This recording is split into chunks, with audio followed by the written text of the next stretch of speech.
in Sawkins, Boatshed, Scotland, taking video of the Beneteau First 25. Very nice boat. I'm not just saying that. Clearly she's been winterized, but taken good care of. And not wanting to rush this video, so I'll just hover here, you get a good view of her.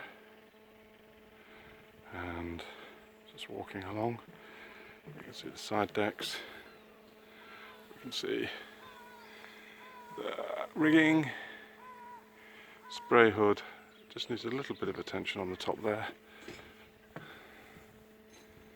probably still a few years left in it. Four decks, roller furling, sail covers, and spray hood. And then you go back to the helm position, and she's got an auto helm as well, which I photograph. So this looks good.